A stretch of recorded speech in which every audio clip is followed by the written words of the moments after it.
It all began 6 months earlier when Laura first crossed paths with Pete at a professional networking event hosted by a local marketing firm. Laura, an ambitious project manager at a real estate firm, was immediately drawn to Pete's easy charm and quick wit. Their conversation flowed effortlessly, sparking a connection neither had expected. By the end of the evening, they had exchanged numbers under the guise of sharing industry insights. The messages started innocuously enough, brief exchanges about work, shared interests, and jokes about the dullness of corporate life. But over time, the messages grew more personal. Pete revealed he felt trapped in a stagnant marriage, and Laura confided about feeling underappreciated at home. These shared frustrations drew them closer, and soon, the line between casual friendship and emotional closeness blurred. Laura's life at home, though stable, had long felt devoid of excitement. Her husband David was kind and reliable, but preoccupied with managing their household and raising their 3 children. Their once passionate relationship had settled into a predictable routine, leaving Laura yearning for something more. Her guilt over these feelings was eclipsed by the exhilaration of her growing bond with Pete. Pete, a sales executive with a magnetic personality, often shared tales of his younger, carefree days traveling the world. These stories captivated Laura, fueling her fantasies of an adventurous life beyond her suburban existence. Pete suggested a trip to Bali, a place he described as magical and transformative. Though hesitant at first, Laura found herself unable to resist the allure of the escape he painted so vividly. As their plans took shape, Laura devised a cover story to ensure her family remained unsuspecting. She told her husband she was attending an out-of-state training workshop and arranged for her children to stay with her in-laws.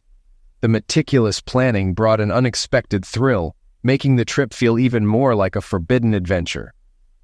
The night before their departure, Laura sat alone in her home office, staring at a draft of a letter she had written to her husband. It was meant to soften the blow if he ever discovered the truth. The letter spoke of her deep love for him and their family, but hinted at her longing for personal growth and independence. She hesitated before sealing it in an envelope and slipping it under his pillow. Little did she know, this single act would set a chain of events in motion that neither she nor Pete could control. Laura and Pete were seated together in the bustling airport lounge, waiting to board their flight to Bali. After weeks of meticulous organizing and mounting excitement, their long-anticipated getaway was finally underway. Laura, her energy drained from the late-night packing, shut her eyes while holding Pete's hand. The prospect of 2 weeks of relaxation and indulgence seemed like the perfect retreat. Their calm was disrupted by the ding of Pete's phone. As he glanced at the screen, he casually reminded Laura, "Don't forget to put your phone on airplane mode." "I didn't bring it," she said, shrugging off the remark. Pete's expression suddenly tightened as he read a message on his phone. "Peter Auer. Just touch that woman and you'll regret it for the rest of your life." Alarmed, Laura noticed his reaction. "What's wrong?" she asked. Instead of answering, Pete handed her the phone. "Pete, you're unbelievable," Laura said, exasperated. "You should have warned your wife." "She already knows," Pete admitted, attempting to downplay the situation. He explained that he had told his wife he was attending a 2-week training course and packed while she was asleep. "No one could possibly know about us," he reassured her. "Are you certain?" Laura pressed, doubt creeping into her voice. "Yes," Pete insisted, though his eyes darting around the room betrayed his unease. He suggested they check in with their respective partners to ensure everything was fine. Pete called his wife, but the call went unanswered, forcing him to leave a breezy voicemail. Laura, however, declined to contact her husband. Their conversation was cut short by the boarding announcement. As they joined the line, the earlier closeness between them had been replaced by a tense silence. Pete continued to scan the crowd, searching for any familiar faces. Once aboard, Laura rested her head on Pete's shoulder, entwining her arm with his. "Why didn't you bring your phone?" Pete asked. "It's part of my plan," Laura said cryptically. "You'll understand soon." After the plane reached cruising altitude, Laura retrieved her laptop, opened a document, and handed it to Pete. "I've been thinking this through," she said. "This letter is for my husband. He'll find it tonight, and it will give him 2 weeks to decide. Depending on his response, this trip could mark a new chapter for us, or a return to the old." The letter read, "Dear husband, I've loved you deeply for the past 25 years. Our life together, the family we've built, and the bond we share mean everything to me. You've been a wonderful partner, and I am truly grateful for all that we have. but there's something I need to tell you. For years, I've poured myself into our family, rarely asking for anything for myself. Now, I feel the time has come to propose something important. I'm away for 2 weeks, not for work as I told you, but to reflect. I've left my phone behind because I want you to consider what I'm about to say without distractions or confrontation. I cherish our marriage, but I also find myself longing for experiences that I believe we can navigate together, with your understanding and support.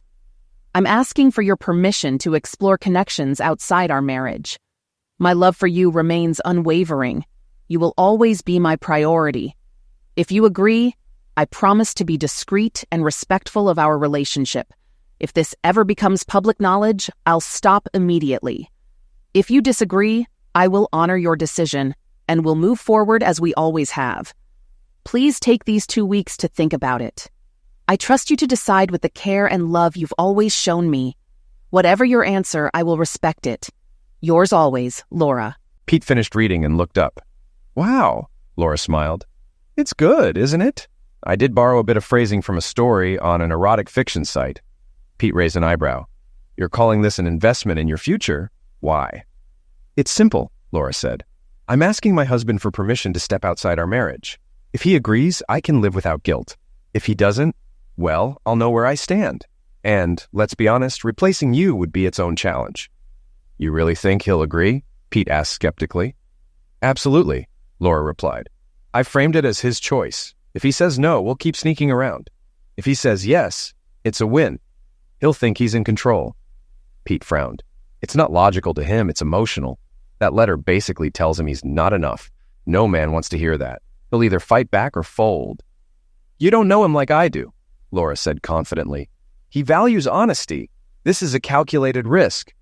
Pete studied her, unsettled by her cold pragmatism. While he wasn't averse to bending the truth for his own gain, Laura's calculated approach struck him as unnerving. His curiosity got the better of him. So, how did the story you borrowed from end? Did the woman get what she wanted? Laura's expression darkened. No, her husband kicked her out, and she realized she'd made a terrible mistake. Sensing her discomfort, Pete shifted the topic. Speaking of strange things, I saw something weird at the terminal. A guy kept staring at me.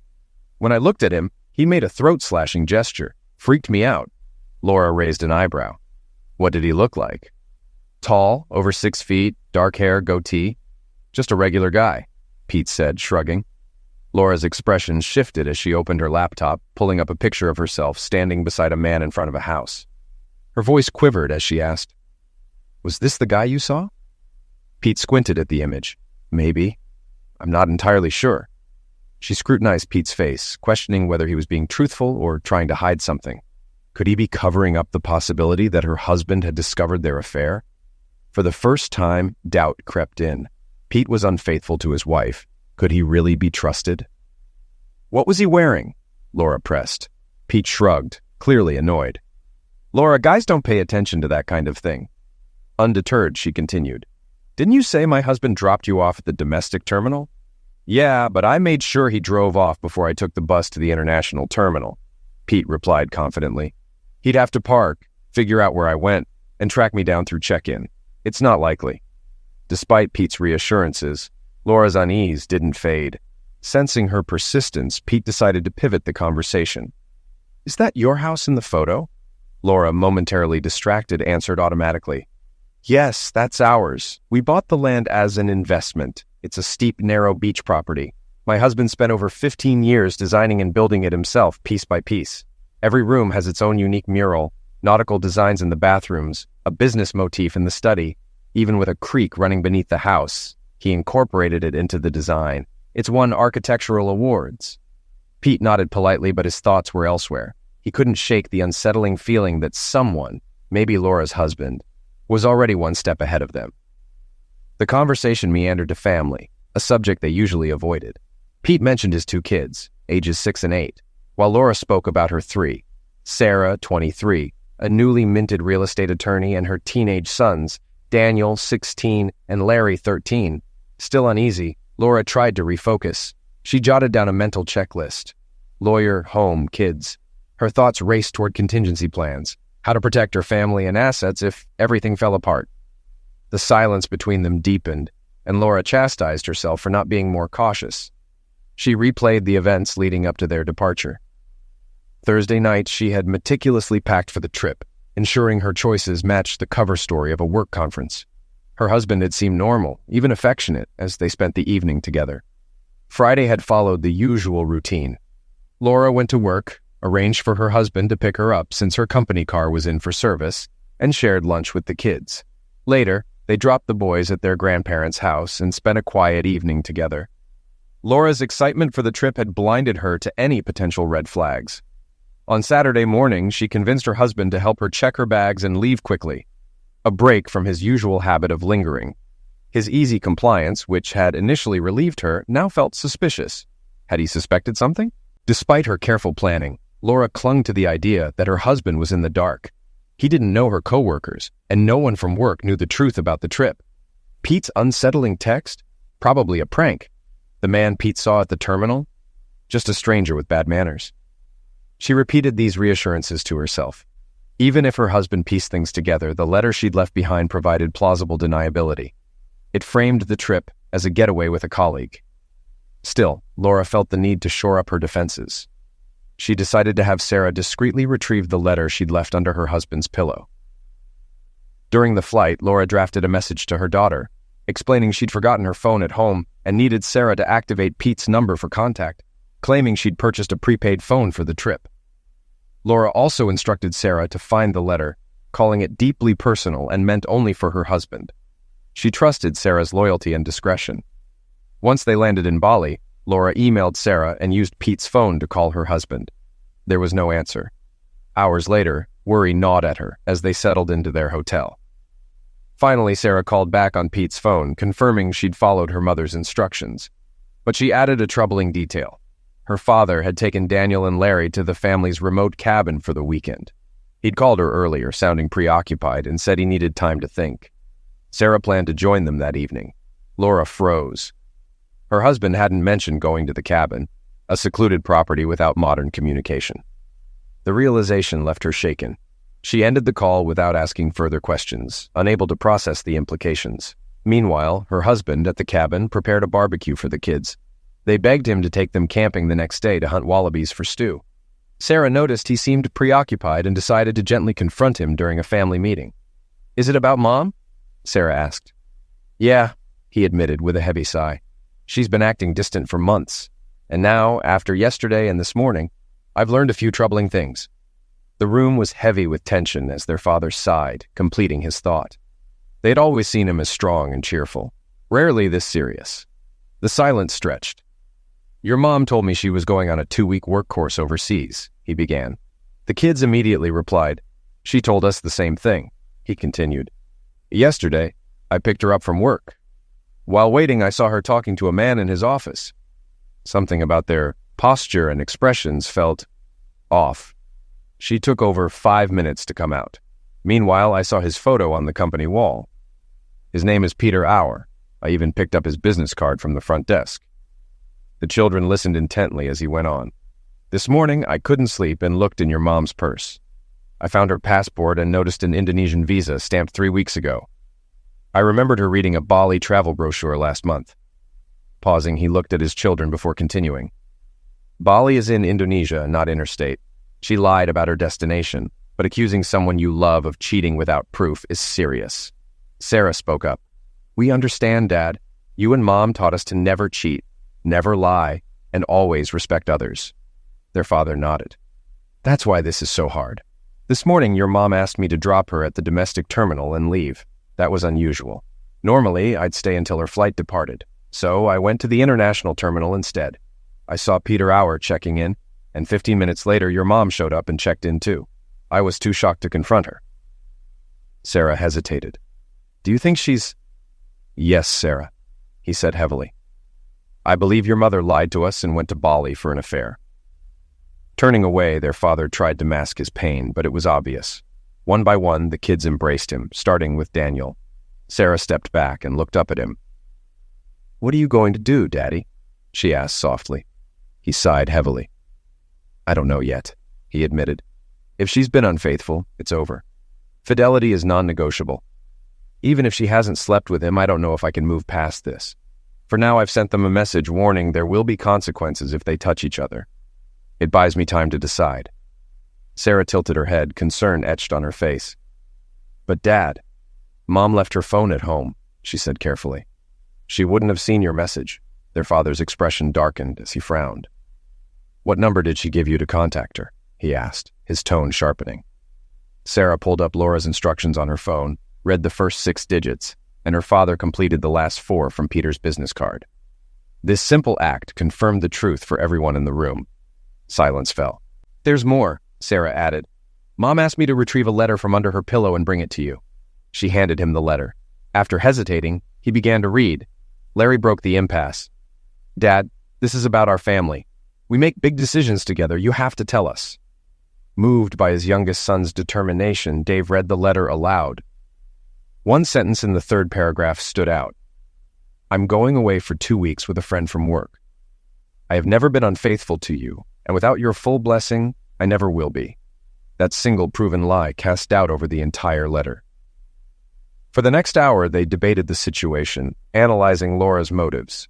They reached an unsettling conclusion. Depending on one key detail, Laura might have forfeited her place in the family. Dave tried to defend her. "Kids, if there's a betrayal, it's against me as her husband. Don't let this change how you feel about her." Larry responded firmly. "No, Dad. The moment she lied to all of us, she removed herself from this family." Dave studied his son's resolute face and realized the strength of his convictions. Larry's words carried the weight of truth. At the hotel reception, Laura surprised Pete by requesting a private room on another floor. She booked it for 2 nights with the option to extend, ensuring priority if the room filled up. When Pete questioned her decision, she instructed him to unpack in his room and meet her in the lobby in 2 hours. Embarrassed but compliant, Pete agreed. When they met, Pete couldn't help but admire Laura's striking outfit, momentarily forgetting the odd situation.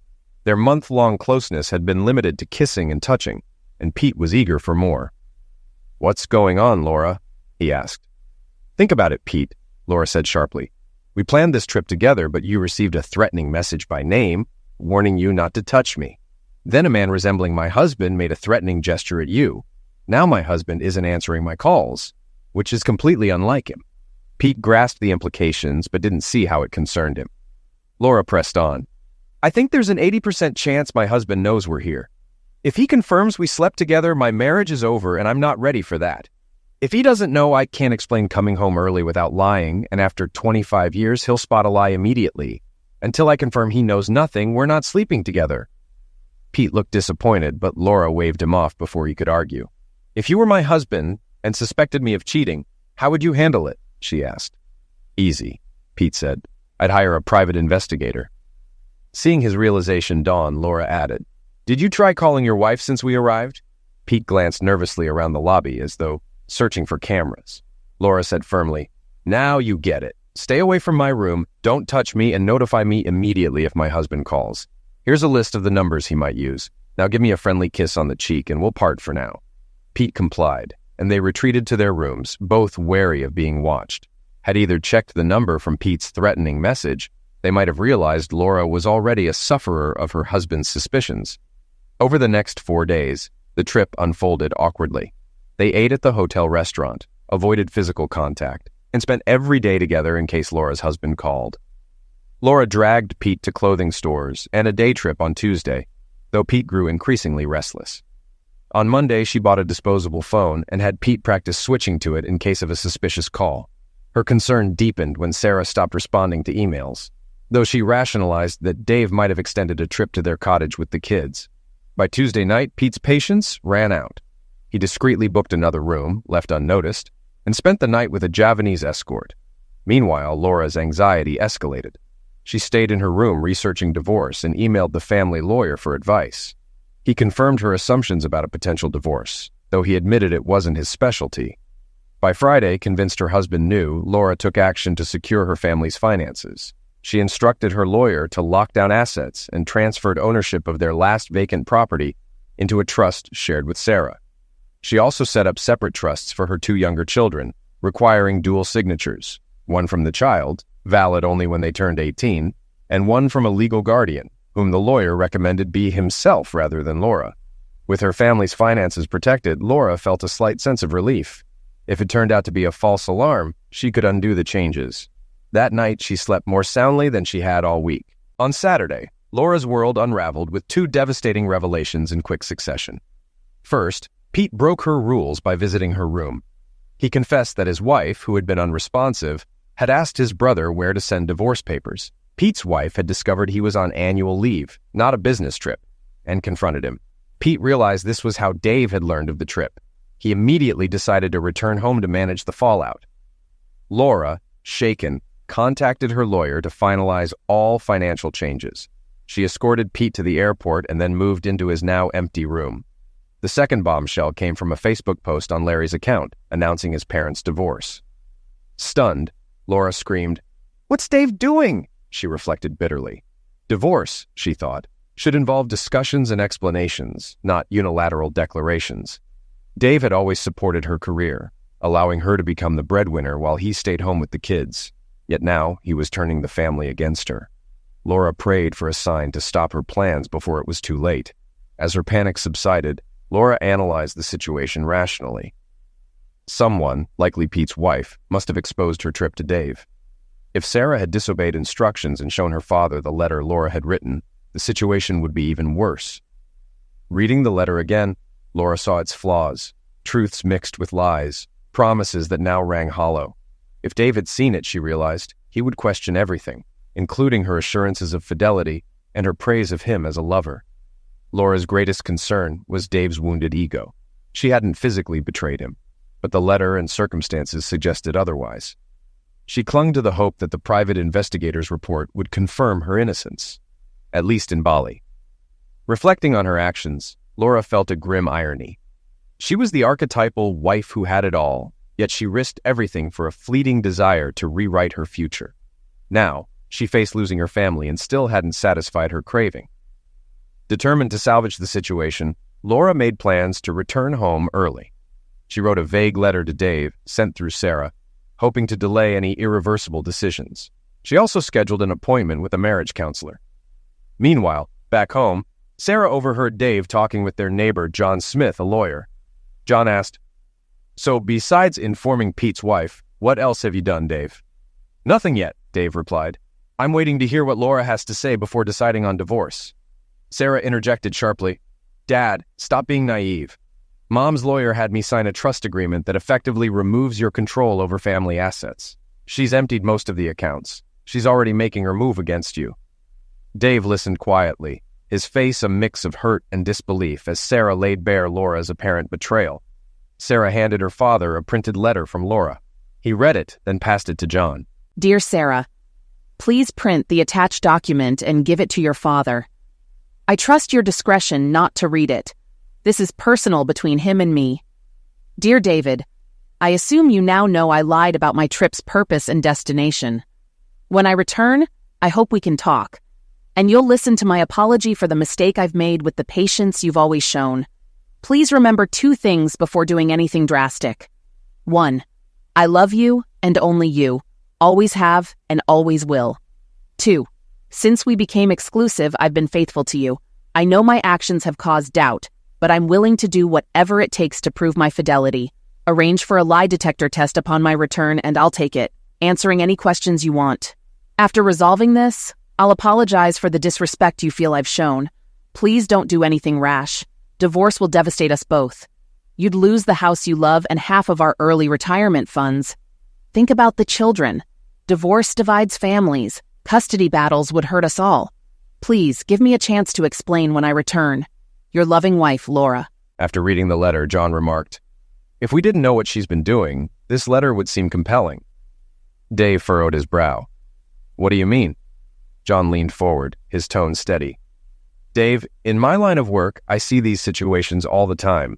This looks like a textbook case. She wants out, found a replacement, and took him for a test drive on this trip.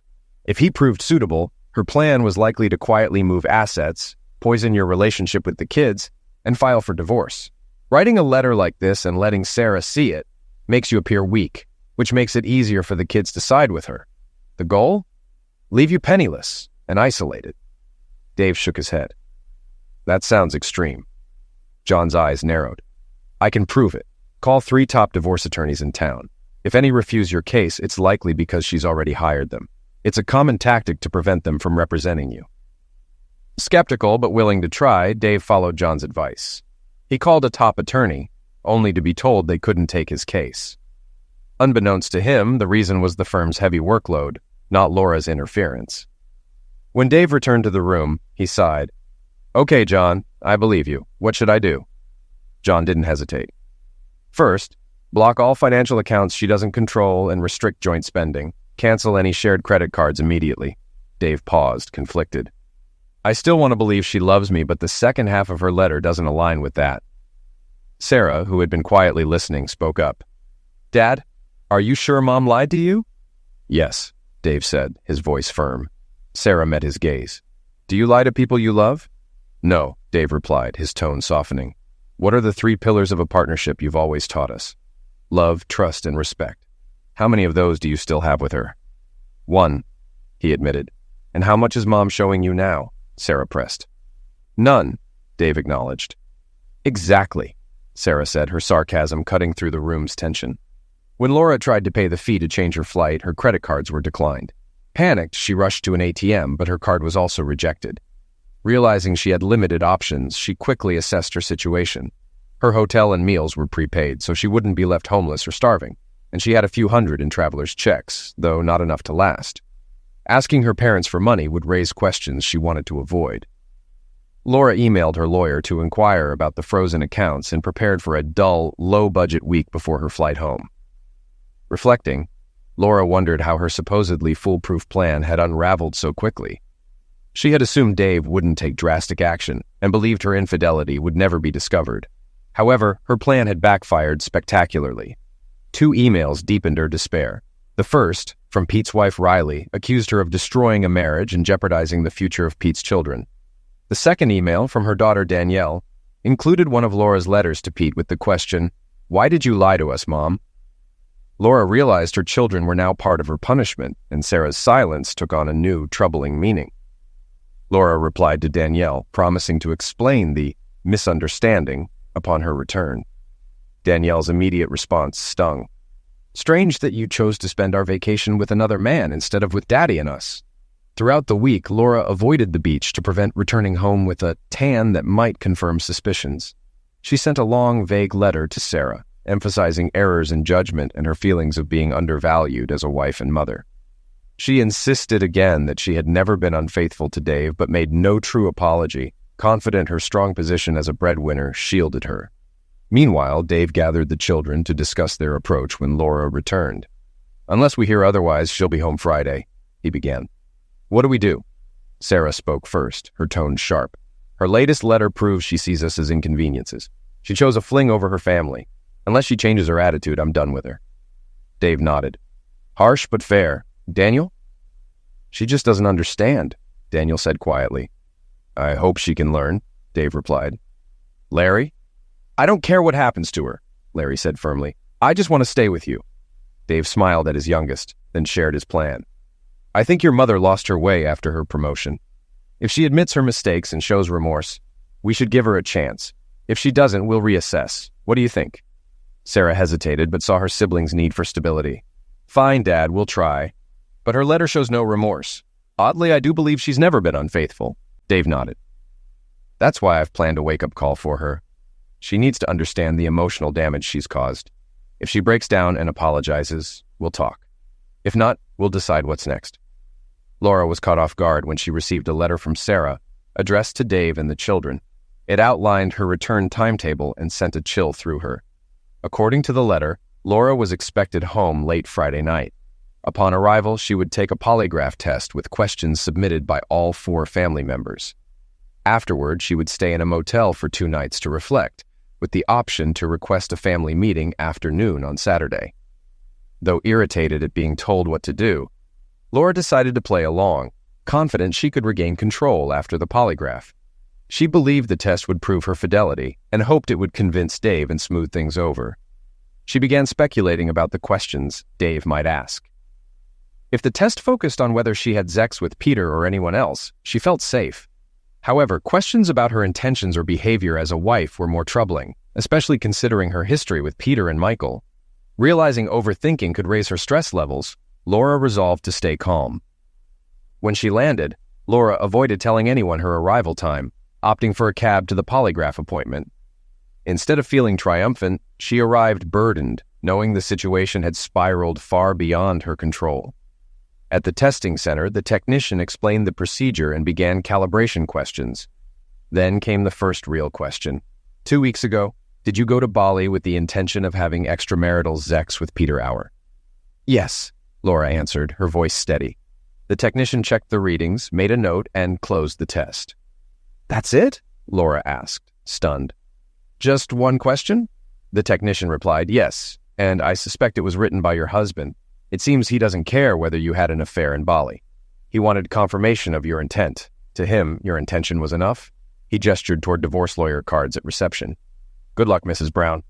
Reeling, Laura realized her strategy to prove physical fidelity had completely missed the mark. Enraged, she made an impulsive decision. She jumped into a cab and headed home, convinced she needed to confront Dave directly. As she approached the house, Dave, Daniel, and Larry watched from a parked car across the street. They silently exchanged glances, relieved they had prepared for this moment the night before. Unwilling to engage in a confrontation in front of the children, Dave drove them away to the motel where Laura's room was waiting, their phones turned off to avoid further contact. Laura didn't contact the family until late Monday, shattering any hope that she had used the weekend to reflect. That night, Dave received a letter from Sarah delivering Laura's message. The letter accused Dave of using low tactics by involving the children against her and informed him of an emergency family court hearing her lawyer was organizing to decide temporary custody of Danielle and Larry. Laura also announced she had scheduled a psychologist session for the family and a meeting on Wednesday night to discuss the future. Laura spent the weekend crafting a strategy to salvage her position. Her plan focused on 3 fronts: saving her marriage through counseling, choosing a female counselor to sway things in her favor, explaining her actions to the children during family sessions, and securing legal advantages if divorce became inevitable. On Tuesday, Laura was already seated in the counselor's office when Dave arrived. The counselor greeted him warmly and directed them to sit in chairs facing her, though spaced apart. After introductions, Laura insisting on her first name while Dave chose Mr. Brown, the counselor invited Laura to speak first. Laura recounted their marriage, claiming, "I was a faithful wife and mother until I made a terrible mistake, lied to my family, and went on a date with another man. There was no sex, as my behavior shows, but the intent was there. I regret my actions and wish to move forward with my marriage." The counselor then turned to Dave. Dave spoke plainly. "My children's main grievance is their mother's lies. She used her vacation to leave us and deliberately avoided contact by leaving her phone behind. And no, I did not hire anyone to surveil her in Bali." Laura looked stunned. She had assumed surveillance would be his first move. Dave continued, "I didn't want to believe she was seeing someone until our youngest daughter hacked her email and found the plans she made with her lover. I canceled the credit cards only after Sarah discovered Laura's attempts to block family finances, leaving me powerless." Laura was speechless, realizing her daughters had exposed her precautions and interpreted them as betrayal. Dave's tone hardened. "As for her intentions in these sessions, pardon me for not believing a word she says." The counselor asked Dave, "What do you hope to achieve here?" "I want to understand why my wife thought it was acceptable to lie and plan to sleep with another man," he replied. At this moment, their marriage might have had a chance, until the counselor muttered, "Oh, we have a dinosaur." Dave froze. He concluded that Laura had chosen a counselor biased against him and stormed out. Rather than running after him to apologize, Laura vented her frustration at the counselor. By the time she was done, Dave was gone.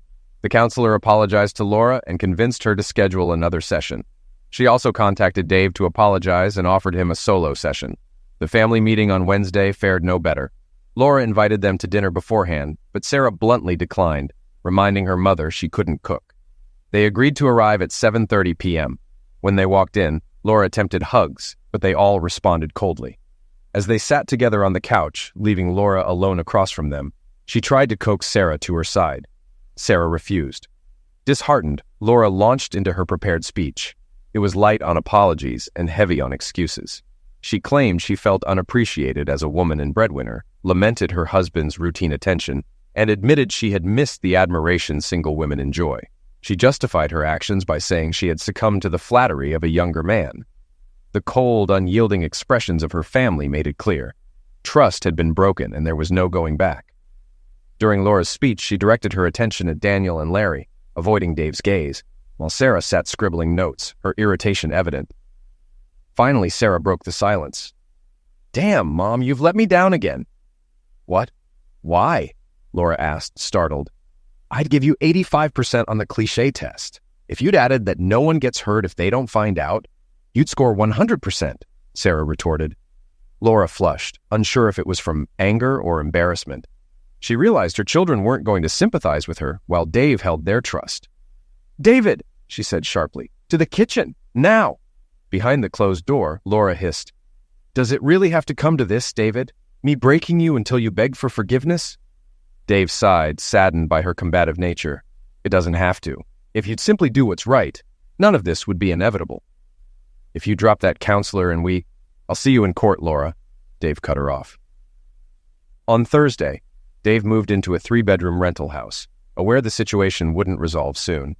He learned the custody hearing for Danielle and Larry was scheduled for Tuesday. After hearing which judge was assigned, Dave called John, who noted the judge had a history of siding against fathers. Despite this, Dave declined legal representation, opting to represent himself. John offered advice over the weekend about court procedures, and Dave prepared carefully. Dave focused on his children's well-being, spending the weekend setting up their new home. Around the table, he explained his plans honestly. The kids brightened as they joined in, helping to research and plan for their future. On Tuesday, Laura's attorney was surprised Dave planned to represent himself, recognizing the challenge Laura might face under his questioning. Due to delays, the court only addressed procedural matters, with the hearing continuing the next day. By Wednesday, local reporters had caught wind of the case. The courtroom was abuzz with anticipation as Laura's attorney began detailing property ownership and earning power before Dave had his turn to question Laura. Reporters in attendance noted her visible nervousness. Dave stood, his tone calm and deliberate. "Laura, I built our family home with my own hands, correct?" "Yes," she admitted quietly. "And I earned most of the money for our household while you returned to work 2 months after each child was born, is that correct?" "Yes," she replied, avoiding his gaze. He continued, "And who prepared our children's meals? Breakfasts, school lunches, and dinners?" Laura shifted uncomfortably. "I worked long hours," she responded defensively. "So would you say I was the primary caregiver for our children?" Dave asked pointedly. "Probably," she conceded. Dave's tone sharpened as he shifted topics. "You recently lied to me and to your children, then went to Bali for 2 weeks to have sex with another man, didn't you?" Laura's attorney immediately objected. "Objection, Your Honor? Infidelity is irrelevant in custody disputes." Dave maintained his composure as he responded. "Your Honor, I'm not focusing on infidelity. I'm questioning my wife's character as a fit mother." The judge considered briefly. "Objection overruled." Laura bristled and attempted to explain. "I went to Bali for a vacation and happened to go with a male friend," she said, her voice strained. Dave pressed on, holding up a sheet of paper. "And before you left, did you leave this letter for me?" Without waiting for a direct answer, he read the letter aloud, each word resonating in the silent courtroom. Reporters scribbled furiously, and Laura's furious silence spoke louder than any denial. Dave's voice cut through the tension. "Upon returning, did you apologize to your husband or your children for your lies and immoral intentions?" The courtroom fell silent again, the weight of the question hanging in the air. Again, Laura remained silent, her expression steely. Dave concluded, "Your Honor, the decision here is straightforward. I've always been the primary caregiver. The children should remain with me in the home I built, where they've grown up. Unlike my wife, I've not lied or betrayed my family. I request full custody, and for my wife to stop influencing our children negatively." Dave sat with his back to Laura, ignoring her seething glare. The judge wasted no time delivering her ruling. Temporary custody of the children and the family home would go to Laura, citing studies favoring mothers in divorce cases. Laura smiled triumphantly, but Dave remained composed. He had anticipated this outcome. Standing, he addressed the court. "Your Honor, I'd like to reference your rulings in similar cases where custody was awarded to the primary caregiver." He listed precedents and cited studies debunking the idea that children are always better off with their mother. "So, tell me, Your Honor, can a man with a his organ win in your court?" The judge, caught off guard, quickly closed the session. Dave handed copies of Laura's incriminating letter to reporters before walking out without looking back. Laura's lawyer congratulated her, but her victory felt hollow. Dave's remarks about her lack of remorse had struck a nerve. Instead of reflection, Laura's instinct to fight kicked in. Dave, guided by advice from Sarah, escalated his efforts. He filed a complaint with the federal court president alleging judicial bias. That weekend, he moved into a rental home with the children and spent time fixing it up, involving them in planning their future. On Tuesday, Laura's lawyer was surprised to learn Dave intended to represent himself in the custody hearing. In court, Dave's calm questioning highlighted his role as the primary caregiver and Laura's dishonesty. Reporters eagerly documented her visible discomfort. Dave read Laura's damning letter aloud, her silence speaking volumes. He concluded, "Your Honor, I've always been my children's primary caregiver. My wife's actions show she lacks the character to properly influence our children. Custody should remain with me." Newspaper articles the next day criticized both Laura and the judge. Meanwhile, Laura's strained relationship with the children worsened. They reluctantly spent time at her house but refused to engage. Laura struggled with basic tasks like making school lunches and relied on canteen money instead. At a solo counseling session, Laura laid out conditions for taking Dave back and confessed to 2 previous inappropriate relationships, emphasizing there was no sex, though she admitted that this wasn't by her choice. She couldn't understand why Dave was so offended, as she believed intent didn't matter if nothing physical had happened. The counselor warned reconciliation was unlikely due to Dave's focus on her dishonesty and intentions. The next day, Dave's session with the counselor was brief. He demanded either a referral to someone impartial or a declaration that the marriage was irretrievable. Fearful of damaging her career further, the counselor chose the latter and reported the dissolution of the marriage. At home, Dave found Danielle and Larry settled in. A police officer arrived citing a court order, but the children refused to leave. When Laura arrived, she demanded, "David, just tell the kids to come with me. Give me the house, and I'll be generous with visitation and property division." "Laura, leave," Dave replied. "I won't force them into something that violates their sense of right and wrong." "David, I'm not a bad person. You know me." "No, I don't," Dave said coldly. "The woman I married wouldn't have done this. She wouldn't have betrayed me, shown no remorse, and tried to force me into accepting her behavior. I found out yesterday about your 2 earlier affairs. What did I do to deserve this? And what's your plan now?" Realizing the counselor had revealed her secrets, Laura blushed with anger and guilt.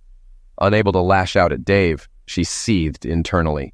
"She's not allowed to tell you that," Laura snapped, her frustration evident as her grasp on the situation continued to unravel. Dave remained silent as Laura stormed out in a rage. Later, he erased the recording Daniel had placed in Laura's purse before her counseling session, confident justice would soon catch up with the counselor. He was right. 3 days later, the counselor was dismissed. On Saturday, Children's Services arrived to enforce the custody ruling, but Danielle and Larry refused to leave without being forcibly removed. When the officers explained the court's decision, Danielle shot back, "Then the courts were wrong. We won't live with someone who hurt our father." The officers left, unable to resolve the situation. Laura spent the next week trying to reconcile with her children, but they ignored her calls and deleted her messages. Attempts to speak with Dave ended abruptly when he realized she wasn't apologizing. Frustrated, Dave hired John as his divorce attorney. With Sarah's help, he discovered Laura was preparing for another business trip. Taking vacation time, Dave dedicated himself to helping the children adjust and prepare for their future. When Laura returned on Friday, she was stunned. The award-winning house she had cherished was gone, replaced by a damaged structure purchased at an insurance auction. Inside, she found her belongings neatly packed, new locks installed, and a copy of the title deed on the floor. The document confirmed that while she owned the land, the house was no longer hers. She called her lawyer, only to confirm that the arrangement was legal. Realizing Sarah had taken control of the family trusts, Laura cursed her arrogance in assuming her children would side with her. Consumed by anger and self-pity, she wrote a letter to her children asking, "Do you really hate me that much?" Dave replied simply, "We don't hate you. You knew I would always protect our family, even from you." On Monday, Laura received Dave's divorce filing at work. The agreement seemed generous at first, granting her full ownership of the jointly acquired property. However, deductions included Bali trip expenses, divorce costs, and penalties for her financial maneuvers. Custody would be determined by the children's preferences, with Larry's decision acting as the tiebreaker. When Laura tried to revoke the children's trusts, her financial advisor informed her it was impossible.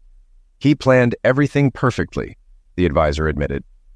Laura attempted to appoint a new counselor, but since the first had declared the marriage irretrievable, she needed Dave's consent, which he refused.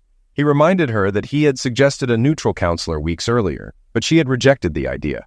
Now it was too late. Realizing she had no better option, Laura signed the divorce agreement.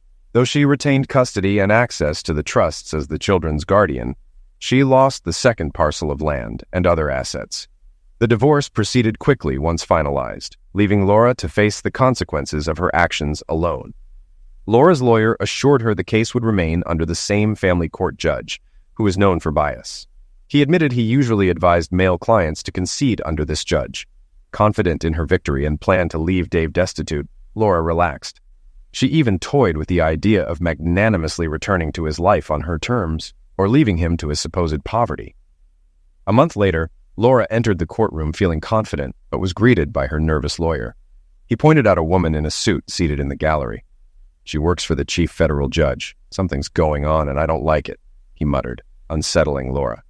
The judge opened the session by announcing her early retirement, her tone bitter. As the hearing began, Laura's lawyer objected to Dave's request for her to cover legal fees, suggesting they each pay their own. John, Dave's attorney, countered that he was working pro bono. The case quickly turned against Laura. John presented compelling evidence of Dave's role as the primary caregiver, while Laura's lawyer, relying on the judge's usual leniency, was unprepared. The judge, glancing frequently at the woman in the gallery, appeared constrained and insincere. Her ruling awarded Dave custody and praised his generous property division offer. Laura was left stunned, barely registering the final gavel. Back at her one-bedroom apartment, Laura felt defeated, but had no time for self-pity. She still had to finalize the sale of her old property, which she had listed in anticipation of a favorable financial outcome. The unique lot, once beautifully landscaped, required a specific type of house, making the sale price low. At the settlement meeting, she prepared to hand over the title deeds, but was told the buyers would arrive shortly. When Dave's car arrived, followed by trucks carrying her old house in a crane, Laura realized he was the buyer. Stunned, she left without a word. Back at her apartment, Laura stared at the meager check representing the wreckage of her once prosperous life. She picked up her thought journal and, in bold red letters, wrote, "Next time you get an itch, go to a pharmacy. Next time you mess up, apologize. You're twice as smart as you think you are." 8 weeks later, Laura decided to extend an olive branch. She purchased champagne and went to her former property to congratulate its new owners and share her humility. Laura drove to the property with the bottle of champagne nestled beside her, the golden label glinting in the sunlight. She had rehearsed this moment a dozen times, imagining a warm reception and perhaps even the beginning of a new chapter, one rooted in humility and reconciliation. As she approached the driveway, she was struck by the transformation. The house Dave had built with such care had been restored to its former glory, standing as a testament to the resilience she had underestimated in her husband.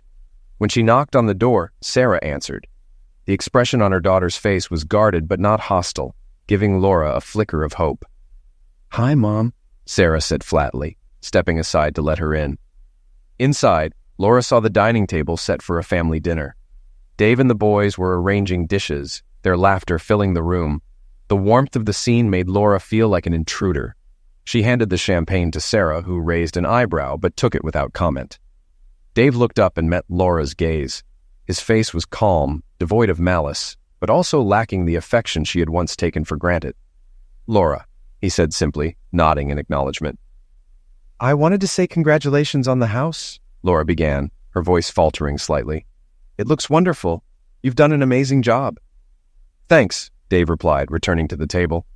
His focus on the meal rather than her words stung, but she pressed on. "I also wanted to apologize," Laura said, louder this time. The room grew quiet as everyone's attention shifted to her. "I made so many mistakes. I hurt all of you, and I'm truly sorry.